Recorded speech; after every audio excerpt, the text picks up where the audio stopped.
8.15 광복절 민족 정기를 다시 생각합니다. 윤석열 대통령으로부터 아버님으로 불렸다던 이종찬 광복회장이 단단히 화가 나셨습니다. 윤석열 대통령이 참석하는 8.15 광복절 경축 기념식에 불참하겠다고 합니다. 광복회뿐만 아니라 항일 독립 선열 선양단체연합 향단연도 불참하고 민족문제연구소와 함께 용산 효창공원에서 별도의 광복절 행사를 개최할 계획입니다. 1945년 8월 15일 광복 이후 정부의 8.15 기념식에 광복회 등 독립운동 단체들이 이처럼 반발하고 항의하고 직접 행동하는 초유의 사태가 벌어지고 있습니다. 해방 이후 이런 정권은 없었습니다. 윤석열 정권은 일본 정부입니까? 한국 정부입니까? 강제징용, 위안부 문제, 독도, 영유권, 사도광산 등 윤석열 정부가 보여준 친일 행각이 도를 넘은 지 한참이지만 이번 독립기념관장 임명과 관련 극도의 분노가 폭발하는 것입니다.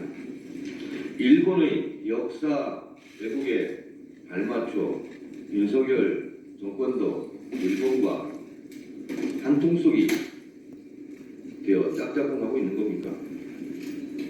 독립운동 정신을 선양해야 할 독립기념관장이 오히려 독립운동 정신을 훼손하려 한다는 것이 이종찬 광복회장을 분노케 한 것입니다. 김영석 신임 독립기념관장은 2023년 12월 강연에서 1948년 8월 15일 날 정부를 세우게 되는 거예요. 거기에서부터 대한민국이 시작되는 겁니다. 라고 말했다고 JTBC에서 보도했습니다. 이른바 1948년 8월 15일 건국절 주장 인셈입니다. 대한민국은 1919년 3.1운동으로 건립된 대한민국 임시정부의 보통, 즉 1919년이 대한민국의 시작이었고 이때가 대한민국 1년이라는 헌법 정신과 정면으로 배치되는 주장입니다. 초대 이승만 대통령조차 1948년 9월 1일 발행한 대한민국 관보 1호에서 대한민국 30년 9월 1일이라고 표기함으로써 1919년을 대한민국의 시작, 대한민국 1년임을 분명히 하고 있습니다. 1948년 8월 15일을 건국절이라고 하는 주장은 초대 이승만 정부와도 배치되는 주장입니다. 8.15 건국절 주장은 한마디로 헌법 부정 세력이고 역사 쿠데타 세력입니다. 이들은 왜 8.15 건국절을 주장하는가? 숨은 꼼수는 무엇인가? 1948년 8월 15일 이전은 대한민국이 존재하지 않았고 대한민국 국민도 존재하지 않았으며 따라서 친일의 역사도 독립운동의 역사도 없다는 논리입니다. 1948년 8월 15일 이전은 일본 국가, 일본 국민이었다는 겁니다. 그저 일본 국민으로 일본의 역사라는 주장과 무엇이 다릅니까? 그렇게 되면 친일파를 욕할 필요도 없고 독립운동 정신을 선양할 필요도 없게 되는 것입니다. 그럼 친일파라는 오명에서 벗어날 수 있게 되어 민족의 역사와 정의가 말살되는 결과를 빚게 됩니다. 친일파와 친일파 후손들이 얼마나 좋겠습니까? 한 가지 자료를 보여드리겠습니다.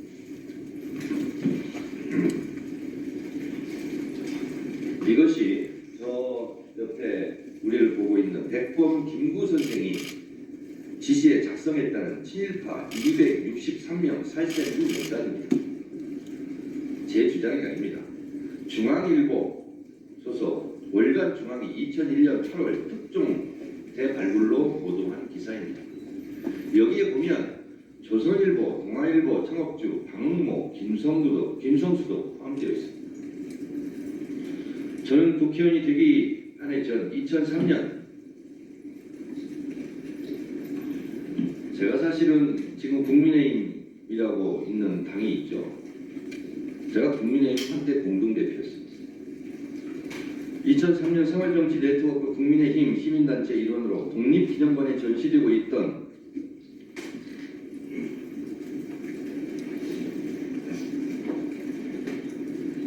조선일보 친일 윤전기를 철거하라고 제가 시위를 한 적이 있습니다.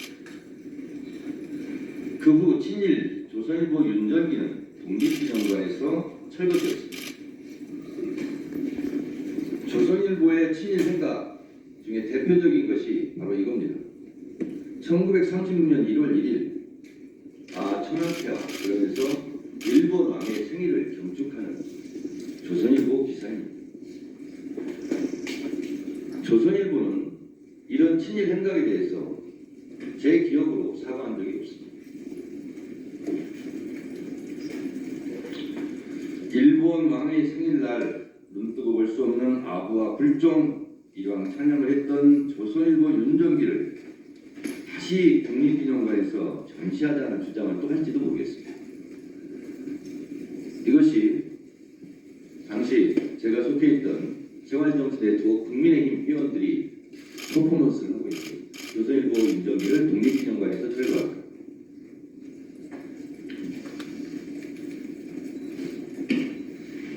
이것도 그 한 장면이고요. 그래서 결국 조선일보는 윤정기는 독립기념관에서 이렇게 해체되고 철거된 적이 있습니다.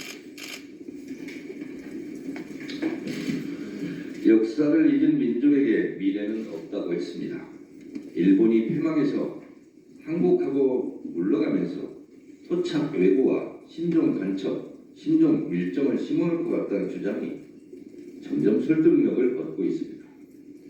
그러지 않고서야 어떻게 이런 사람을 독립기념관장에 내리꽂고 아들의 친구인 대통령에게 이토록 분노하는 광복회장을 볼 수 있었겠습니까?